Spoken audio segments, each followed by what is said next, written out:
Hi, everybody. Welcome to Life, Death, and the Space Between podcast. I'm your host, Dr. Amy Robbins. I'm a licensed clinical psychologist and medium, and here we explore life, death, consciousness, and what it all means. Today, I have Serena Sterling on the show. Welcome, Serena. Thank you all for continuing to listen to the podcast, for sharing the podcast, for following me on Instagram, for following me on YouTube, and Fireside. So if you don't know what those things are, you can find me on Instagram at Dr. Amy Robbins. That is where I am most active. So if you DM me on Facebook or another platform, even though I have an account, chances are you will not hear back from me for quite some time. Also, if you want to get in touch with me, if you have a story to share, please email me at dramyrobbins@gmail.com. I want to thank anybody who has already contributed to my Patreon page. Every little bit helps me continue to make this podcast great for all of you. And I have so many people still on my list that I want to reach out to and continue to provide you all with great content that helps you learn and grow and that helps me learn and grow, frankly. So if you can contribute, please head over to Patreon and just put in my name and my Patreon page will pop up and you can donate any amount. Like I said, any little bit helps. You can also find me right now on YouTube if you want to watch my interviews. You can also find me on Fireside Live, which has been so fun. My audiences are still pretty small over on Fireside, so it really does give people the opportunity to ask questions of my guests. I have some great episodes coming up that you will want to check out. And part of how you're going to be learning about my episodes is that I am recommitting to my newsletter, which I have been remiss to be doing lately. So I apologize for those of you who are subscribers. You have not gotten anything from me in quite some time, but that is changing. So what you can expect if you do subscribe to my newsletter is a weekly update with the show notes and transcripts from my current episode and also a little bit of a calendar as to what's to come. So you can mark your calendars for my upcoming Fireside episodes that you might want to be a part of and partake in. Also, you will still be getting that soul wisdom. As you all have probably heard, I am going to be trying to go deeper into my own spiritual work in the next couple weeks, months ahead. And as part of that, really digging into my soul wisdom and really trying to meditate and bring whatever information comes to me in meditation to you all as well, because I believe that whatever I hear is collective for all of us to hear. So you can subscribe to that at dramyrobbins.com as well. I've got a new website coming, so lots of exciting stuff coming that I don't want anybody to miss. So here is today's episode. So just a little bit about you. You have an MA and a PsyD. You have a master's in international journalism and a doctorate in clinical psychology. You're a certified life coach. And as a journalist in Portland, Oregon, San Francisco, and London and New York City, you wrote health-related articles. Due to your own experiences overcoming chronic fatigue syndrome and finding ways to alleviate your own chronic pain from years of living with juvenile rheumatoid arthritis, you pursued a degree in clinical psychology and learned advanced stress reduction techniques and assist others in overcoming their health challenges. In 2008, you started your coaching practice in San Francisco, Portland, Oregon, and Seattle. Dr. Sterling works with people from all over the world via remote sessions and consultations and cross-refers with physical therapists, chiropractors, acupuncturists, massage therapists, and medical doctors when appropriate. Dr. Sterling is also a speaker and gives talks on understanding how repressed emotions can cause chronic pain, inhibit athletes from recovering from injuries, and how identifying and releasing those emotions alleviates pain levels and helps improve health and performance. Welcome to the show, Dr. Sterling. Thank you so much for having me. When you put it all together like that, it sounds impressive. It does. It's a lot. My gosh. That's like going back, like 12, 15 years. Well, that's the story of your life, right? Right. So let's start by talking a little bit about your journey from pain to wellness and what that looked like. Well, I had developed rheumatoid arthritis when I was 9 years old, and I've always held the belief and the memory that I never had anything wrong with me to begin with, but I always felt like I was second fiddle in my family. My brother, who's 2.5 years older, was always getting more attention, and I felt like the only way to get more equality and feeling like my parents could show me some attention was to be sick in my family. But I wanted something like not just the flu or something, I wanted something um, like visible for them to see. So I remember complaining about pain that never existed. And then over a period of a few months, I actually developed pain, like chronic pain, that then um, turned into being diagnosed as juvenile rheumatoid arthritis. So that was like my first thing. And then when I was in journalism school, I got really tired.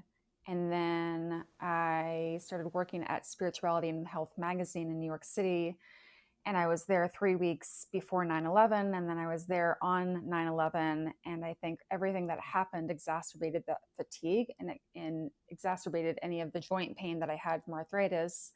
And so I needed to find answers, and the medical approach wasn't helping.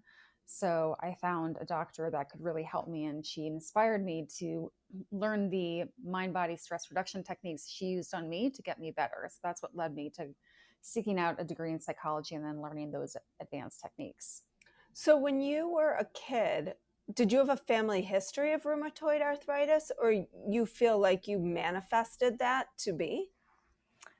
I do, and I don't know anyone else who's consciously done this, but maybe there are people out there who have. It's to me, it's like the nocebo effect. It's like the placebo effect, and then the nocebo effect. And so I basically like just imagined that, just like, well, I guess the nocebo effect may be different, but I really like got into a role and I pretended that I couldn't walk home from the bus stop without limping, or I pretended that I couldn't do a handstand in gymnastics class. I did all these things. And eventually, over a few months, I did develop pain. And I didn't know. I couldn't even pronounce arthritis when I was 9 years old. So I didn't know what I was creating. I just knew that I wanted pain in my body. And so you had been treated, I'm assuming, in many different ways over the course of time. Tell me about your experience with this doctor um, that you had that helped to heal you, or I guess helped you open up to heal. So Dr. Linda Randazzo is her name. She's in White Plains, New York. She was in New York City, which is where we both were at the time. Um, and she used this technique called neuroemotional technique. And she could, because I just basically went to her, I was desperate to get help. And I'd been introduced to this technique when I was in college in Portland. But basically, she would use the fatigue as the entryway and find out what emotions were underneath that, and then what emotions was I responding to. So instead of like just talking about the fatigue and being like, oh, it's so tiring, like I don't know what to do, I sleep all the time, she just wanted to find out what are the emotions that I've been repressing that have been exacerbating the fatigue. Was there an original event when something similar happened? I never fully processed it, and now it's causing me to feel re-triggered, so that I have this overwhelming need to suppress my emotions and just feel tired as a result. So, how does this technique work? So, so if we take the example of fatigue, for example, Mm-hmm. say someone comes to me with fatigue, then I would use muscle testing to find out if there is an emotional connection. If I find one, then I'm going to find, using the muscle testing, using some principles of Chinese medicine, um, what emotion that person is responding to. And then I can trace it back to an earlier time when something similar happened and it never got fully processed. And then they go through a clearing process. They hold some acupressure points. They think about that memory, and that clears that one up. And we come back to the present to make sure that that present issue is cleared up, and that helps alleviate the physical symptom. And it can be an emotional symptom also, like often, anxiety, depression, it's connected to Mm-hmm. fatigue, things like that. So, what is the muscle testing? I guess, can you kind of like walk me through, maybe using you as the example, specifically what this looks like? Yes. So, can people see me? Yeah. Can people see me? Because I can't actually, because of, so I injured myself. I was telling Amy, Dr. Robbins, before You we could got on call the me call that Amy. I, well, you have to call me Serena then. Um, Deal. so, I fractured my shoulder 2 weeks ago, randomly when I lost consciousness and fell completely, like never happened before, but I can't actually like, I can bring my hands up slightly, but basically I would just be testing on myself, um, pulling my fingers apart. There are different ways of doing it, but when I'm self muscle testing, I'm tapping into the other person's energy, which sounds crazy, honestly. Like, how is this possible across across thousands of miles and through the computer and through the phone? But basically, we're all energy. So, if you walked into a room full of people and no one said anything, you could still pick up on whether they were sad or angry, or you can be in front of someone and you just get a bad vibe. Like, that's the Hmm. energy. And so I'm very in tune with that, and I've been an empath, whether I've liked it or not, for a very long time. And so I can pick up, and sometimes I've had to learn how not to do this, but I used to sometimes take on that person's pain. um, every now and then I will seep through and I'll like be like, oh, is your headache, like right back here? And they'll be like, yes. And so, but the muscle testing is a way that I'm going to be using myself to tap into what their body is trying to tell me. And so I'll have them go through like mini exercises, like, my name is Serena, I test it and it should be strong. My name is Michael, I test it, it should be weak, because I'm not okay with my name being Michael, because that's not my name. So the same is Mm. true for like a thought, an emotion, a feeling. It can be a nightmare, even like that nightmare didn't happen, but your body responds as if it did. And so I'm Hmm. testing that person's reaction to either their physical sensation or to their emotional feeling in their body. So, I couldn't see what you're doing with your hands. Is it like I this? know. Yes, Yeah. because because of Yeah. my injury, I It's can't bring so, it for up. people who can see, because I've done this before, you ask yourself a question, and this one is yes, right? If it gets stuck, Mm-hmm. it's yes. If it goes through, it's no. Mm-hmm. And the notion is that the unconscious, on some level, the energy, whatever you want to call it, is what gives us the answers that we need. Right. So people The can actually unconscious. do this with themselves all the time, right? Yeah. Yep.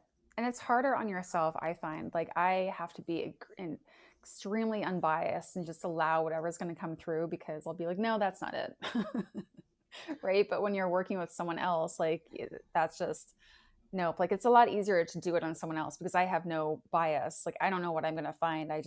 But with myself, I'm kind of like, oh, I think it's that, or I think it's that. Oh, it can't be that emotion. So I have to be very, very clear when I do it on myself. So is muscle testing the same as body talk? No, I have not done body talk per se, but I've looked into it a little bit. I think that with body talk, do they use muscle testing as well? I believe so, but no one quote me on that.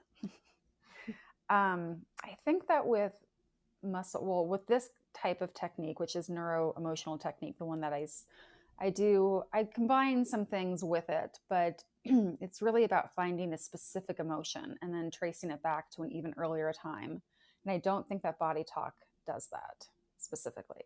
Tracing it back to an earlier time. So you would say, Serena, you're coming in with fatigue. I just want to understand what this looks Hmm. like for people in the audience Yeah. who are wondering, okay, they have a physical the presentation should be some sort of physical symptom.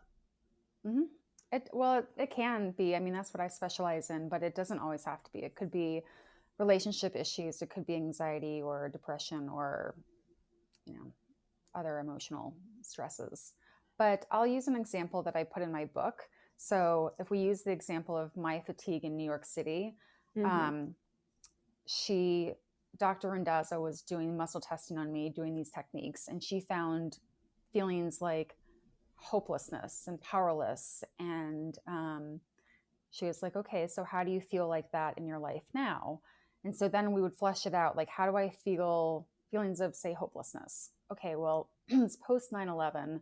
Um, I'm not making great sense of the world because this trauma just happened in my backyard of New York City. Like I'm just writing for a magazine, like big deal. So I'm losing all my drive and my my motivation and feeling kind of hopeless about the state of the world. So then she takes that emotion and that kind of situation and she says to my body, she's doing the muscle testing. Okay, so let's check the concept of an even earlier event when there was this sense of hopelessness where it felt like no matter what you did, it didn't matter. Like things are going to happen and you're going to get traumatized anyway. There's nothing you can do about it. And so then she indexes for time and she goes back from like conception, like when you were conceived, to 10 years old, 10 to 20, 10 to 15. And she finds that I'm weak at age 14. And she asks By me, doing okay, this, by saying like well, at what that age? was in person. And I used to see people in person until I found that I had enough clients online that I just made the switch a few years ago, even before this whole COVID thing. So, so she was asking, she was doing the muscle test that way, like arm press down. And she found that I was weak at age 14. So she asked those questions to try to find, okay, so something was happening that was similar. Um, and the very fascinating thing about this technique is that it will just like, if I think back to 14 years old now, I mean, so many things happened and it's all a blur. I can't even remember like what I ate for dinner 2 weeks ago. So, Right. um, but your memory, your mind and body just jog up this memory because it's so similar to what you're going through in the present. So I recall being 14 and my best friend decided that she didn't want to be friends with me anymore. And she turned all my friends against me. And I was hopeless and helpless to do anything about it. And so even though that wasn't a terrorist attack, that wasn't a huge trauma that everyone else in the world was affected by, also it was similar enough in that I felt hopeless with the situation or the events. And so that's what my body wanted to release. And once I was able to release that, then it alleviated the feelings I had of hopelessness in the present, which then alleviated some of the fatigue. I had to do more of it, obviously, like one session for, however long that wasn't enough, but it definitely started over time. I have a number of sessions that alleviated the fatigue. And do you do the same thing over the course of the session? So once you figured out, yes, when I was, I don't know, 14, when I was 14, I had this experience of feeling helpless and hopeless, and this is what it was like for me. And you sort of explore that. Do you explore that through talk? I know in your book you were pretty anti-talk therapy. So I'm curious how you kind of get there once you tap into where exactly the issue lies, how you move through Right.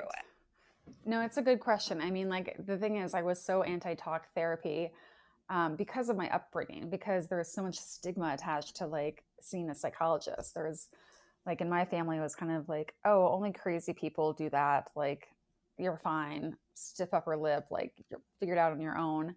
And then like, which was so ironic that then I got a doctorate in psychology. it. You'll show them, right? I was like, I can't believe I'm doing this. Mm-hmm. And the techniques I learned that I do in my practice are things that I learned outside of grad school. But so I combine it. I combine the talking, because sometimes I feel like it's necessary to flesh that out.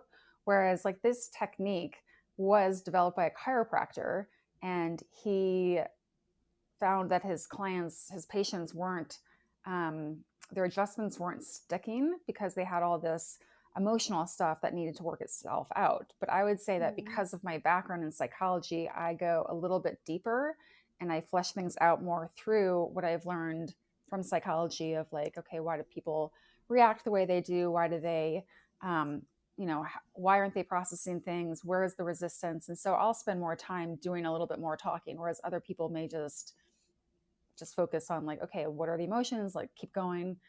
Um, and so, yeah, it's a combination. Okay. So you get to the feeling and then you work through it. And how do you know when it's resolved? Like, is it solely that the symptom dissipates, or is there other stuff that you look for? Do you do further muscle testing? Yeah, I do further muscle testing, and there are different points where I can just like see if there are any more like there are different points on the head, and to find out if there are other emotions involved. And then just sitting with someone, you can tell if more affect is coming up for someone, Hmm. and you can tell whether that needs to be explored more, and you can also tell whether someone's just kind of like fried and doesn't need to do any more work for that session. How do you see pain as an expression of emotional health or well being?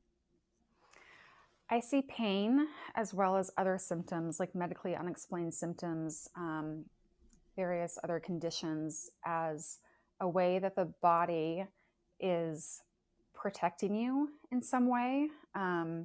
That instead of giving you emotional pain, which on some level and for some reason you have deemed too overwhelming, then the body takes it on and holds it. And it's not actually trying to betray you. Um, it's trying to help you. It's trying to also communicate, but we don't communicate to our bodies. Like we don't speak in symptoms. The body speaks in symptoms. Hmm. So it's our job to try to decipher what it's trying to tell us. And and you feel like pain is always a manifestation of that? I guess this is something, I mean, we were sort of joking before the show, right? And you were like, why did this happen to me? And it's kind of like the concept of Freud, like, when is a cigar just a cigar? When is Right. pain just pain? Is it ever just pain separate from some sort of emotional wound or experience or feeling? Gosh, I have so many thoughts on that.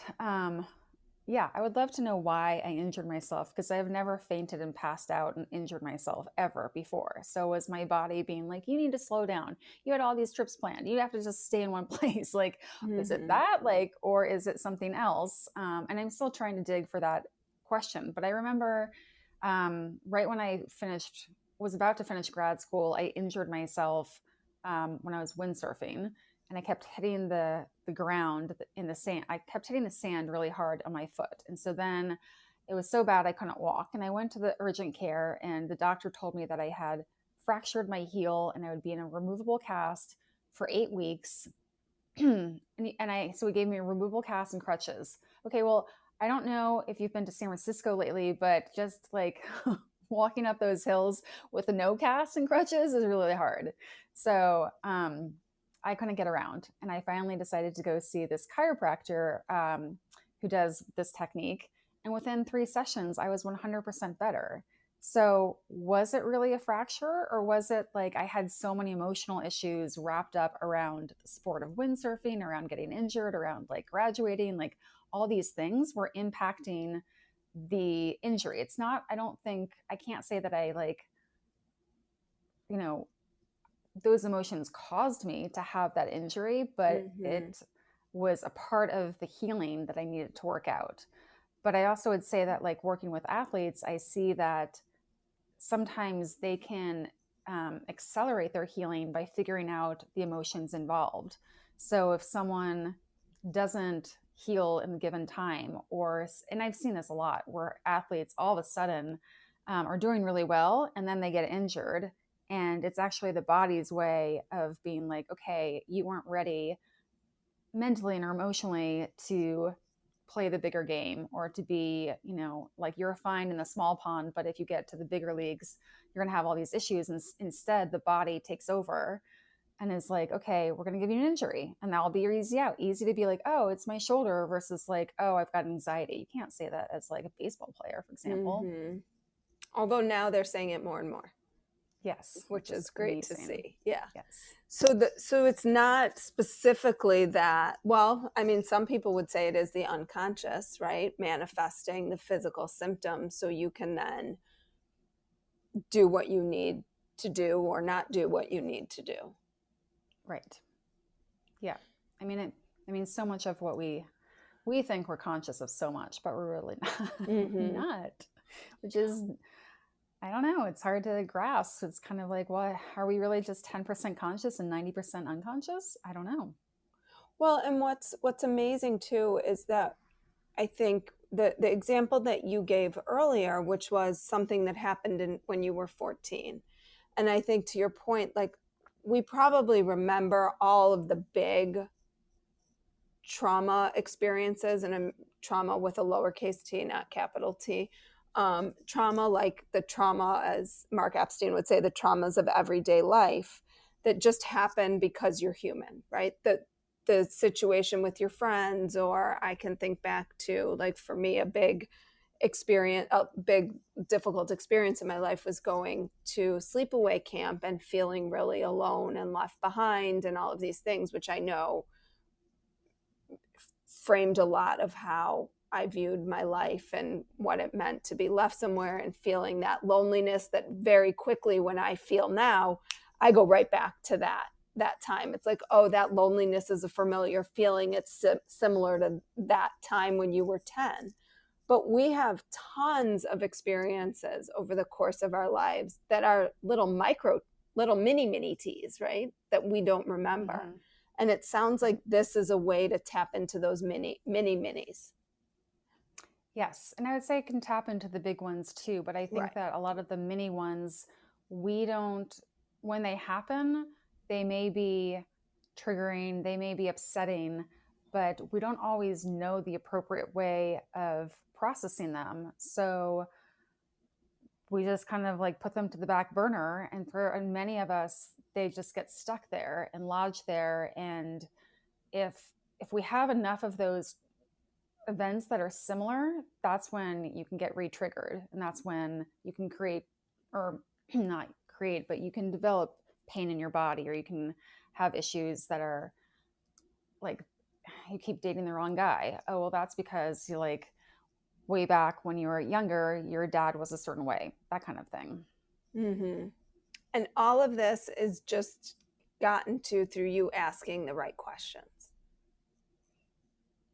Yes, and listening in the right ways. So is there sort of like a checklist you take yourself through? Like, is this something from childhood? Yes or no? Is this something from, and then is it from adolescence? Yes or no? Is that how it works?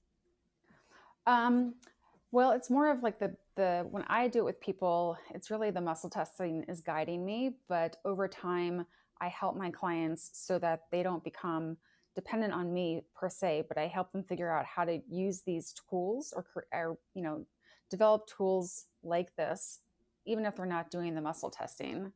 Um, so it's kind of like something happens, and you can ask yourself, okay, so like when in my life did something similar happen? And to focus on and think about like, oh, was it with a relationship? Was it with my family? If so, like, who was it with?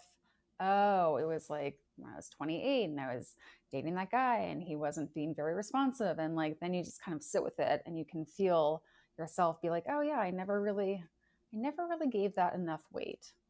I never really processed like what was really going on for me. Mm-hmm. Got it. So what is the success that you see with this?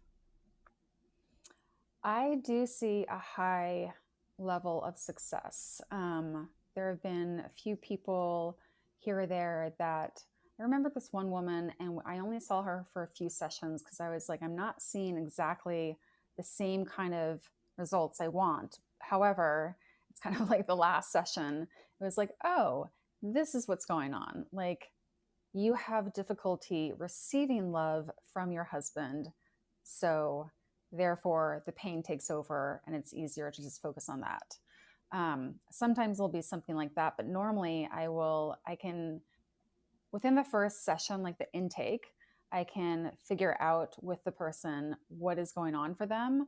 And then each session after that, it's kind of like, okay, we figured out this thing, but maybe there are other issues around it. And people tend to the thing that I love about what I do is that like people feel an immediate result. They feel better in that one session. Mm. And then it just keeps getting better the more sessions that we decide they need.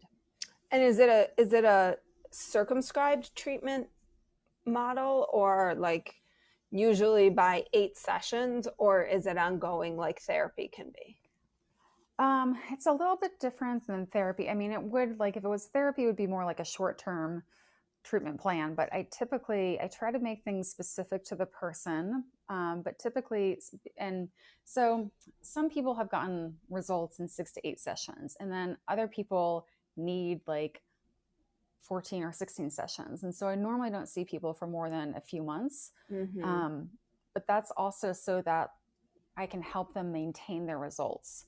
So if someone would be like, oh, I'm all better after like 2 sessions, I don't need to come back. Well, I want to make sure that they have figured out their own ways of being able to figure out like what's triggering them to have those issues. So if they left and then came back like 4 months later, they wouldn't have the same results, which is why I do put everyone on a treatment plan of some sort. Either like sometimes it's as little as 8 sessions, but sometimes it's like 15 or 20 sessions. Mm-hmm. Gosh, it's so interesting, and I think my takeaway for everybody, and I'm just going to open it up for some questions in just a minute, is how many different options there are for people getting treatment. And that's always been the goal of mine, is if something isn't working for you, don't give up. There's so many other options and ways that you might be able to go, and ways that you might be able to find to treat whatever it is you're dealing with. I'm so curious. I kind of want you to like try this on me. I know you had offered it up, and we Yeah. never got it the opportunity to do it. But it's like, if I don't have any acute physical pain, stress, anxiety, depression, what do you do? I mean, I guess I wouldn't come see you, but is there still stuff that is there that you could clear? Yes, I can find things, even if you say that there's nothing that you're working on. Like there are different points in the body. There's like the brain point, even like the allergy point, vitamin B point, and they all have like that's just like the entryway. That's just a point, and we find out if there's an emotional component to these points in the body, and then I find the emotion from there, and it's just something that's just kind of like underneath the surface that you may want to take a look at. Hmm. Interesting. But I also Okay. I love what you said about like there's so many different modalities out there, and I've studied a number of them, and I keep coming back to this one neuroemotional technique. I've learned like if I take a few from like the lifeline technique and Psych-K and I add everything, but it's such good advice that like if one technique isn't for you, then fine. There are like thousands out there, and Mm-hmm. but to not give up because something's going to work. Yeah, and I think we find, I certainly find as a clinician, that which sort of resonates with me and the work that I do. And I think it sounds like for you as well, like this was something that really resonated with you, and how you found your way to it was through your own experience. Right, exactly. And I think that's how a lot of us find the work that we do anyway. Like why did I go into psychology versus becoming a lawyer? Right. Because I had, personal experience with it. Mm-hmm. So I'm going to open it up for questions, because we are live on Fireside, which has been so fun these days, having people come up on the stage and ask whatever questions they might have or make any comments that they might have. Serena, before we jump into that, you have a new, I don't know if it's a new, you have a book out, Pain, a Love Story, which kind of chronicles your story, as well as your clients' stories and your experience treating people with chronic pain. Right. Yes. It got published in February, my first Okay. book. So where can people find you if they're interested? And then we'll have people come up and ask questions if they have them, which I'm hoping that they do. Well, you can find the book on Amazon, and you can find me at drserenasterling.com. And you do phone consultations and everything. You don't, like you said, you don't have to be in person to be treated. Right. It's all via Zoom right now. So like the rest remote of our sessions. world, except Right. Fireside, which is now via Fireside. Right. So if anybody has any questions, I will give it. Sometimes it takes a minute or two for people to kind of ask their questions. So if anybody has any questions and wants to come up, go ahead and raise your hand. Or this is always sort of the awkward part where we're waiting for someone, but they may or may not come up or have anything to say.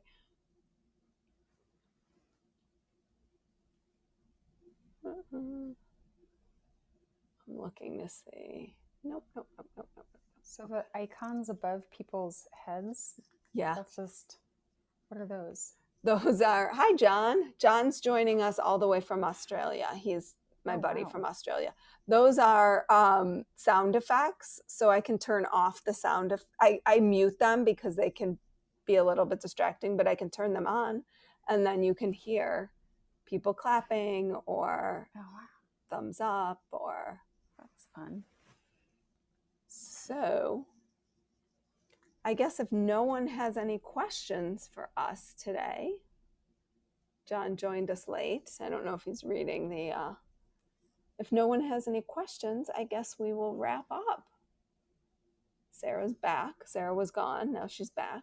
Sarah, do you have any questions? Anybody have any questions for us today? Nope. Okay.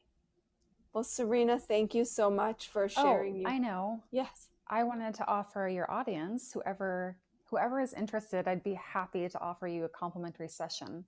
As a thank you for being on the show, I'd love to offer your viewers a complimentary session. So you do have to fill out the application. You just have to go to the website, say that you saw me here, and you'll get a That's awesome. Session. So if anybody's listening and wants a complimentary session, you can get one, fill it out on the website, and that they saw you on Fireside. Fireside with you. Yes. It's a $275 value. So. Oh, wow. Well, there's only a small amount of people on here, so lucky them if they choose to pursue it. Well, thank you, Serena, for your wisdom and your time today. It's always, for me, so fascinating. I'm always like, okay, this is another thing I want to learn about and incorporate into my work, and this, and this, and this, and this. So it's hard to have enough time for it all, but exciting to give people other ways to heal. So thank you. Like what you heard today and want to hear more? Wondering what comes next and what it all means? Head over to Apple Podcast, Spotify, Stitcher, Google Play, or anywhere you get your podcasts and hit subscribe. Also, if you could take a minute to rate and review my podcast, I would really appreciate it. Stay tuned as we continue to explore life, death, and the space between.